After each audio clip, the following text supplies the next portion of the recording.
Hey guys, it's Laura again in my little apartment in Mexico, and today I want to talk a little bit about part 2 of the wave, the magical wave. These are the Maya Majiks Oracle cards. These are the wave cards.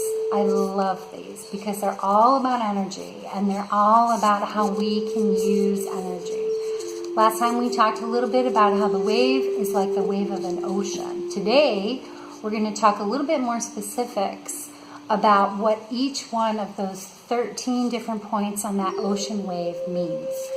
So number 1, this is the card about unity. And this, so you can look here in your book. This is the guidebook that goes with the cards. You can look in chapter 2, which is about the magical wave, and it's going to explain all of this for you, okay? So this is quiet. This is the energy of quiet, okay? Number 2 is duality. This is the energy of stirring. So it's when an idea begins to stir. You have quiet, everything is silent. It's like when you've just woken up in the morning. This is when ideas begin to stir, okay? The next one is lifting. Ush is about activity, okay? It's when now you're getting up, you're rising, you're coming out of bed, you've had these ideas are stirring a little bit, and now you start putting some action into these ideas, okay? The number 4 is about taking form. So one of the words that goes with this is stability. So you had some ideas, they're around, they've kind of been stirring in your mind, you've started taking action on them, and now the ideas are forming into something, okay? Number 5 is empowerment. And this one is about observing. So after you've created this idea, you've put some action to it, it's beginning to take form. Now you step back and you take a look at it and you observe it. And you try to get an idea of, okay, what is it that I'm creating? Like, take a look at it, okay? Number 6 is when things begin to stabilize. This is flow.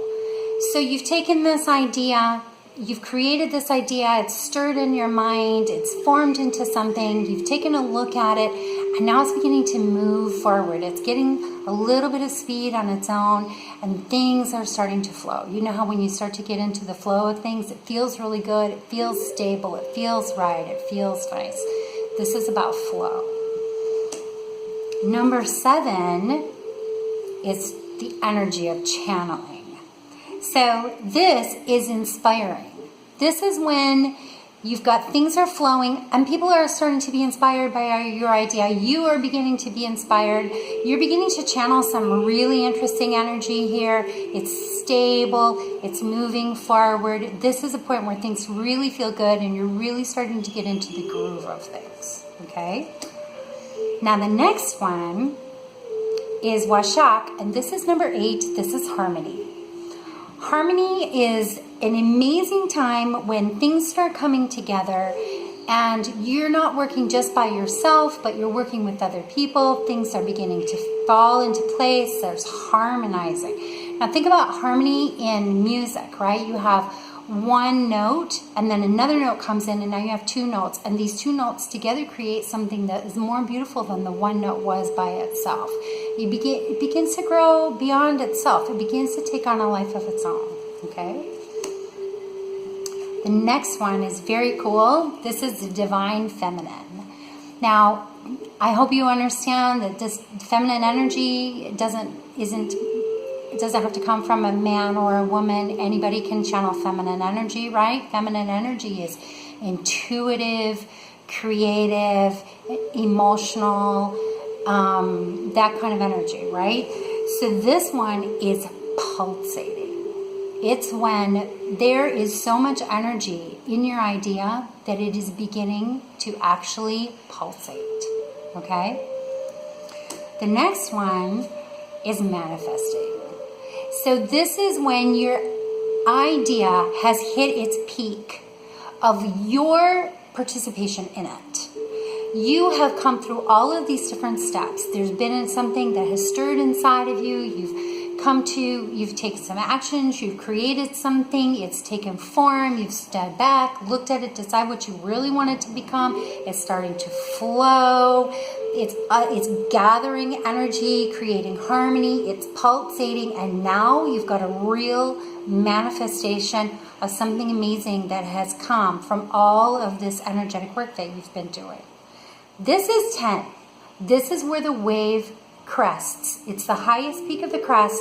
It's the highest point of you being involved in it. The next one is 11.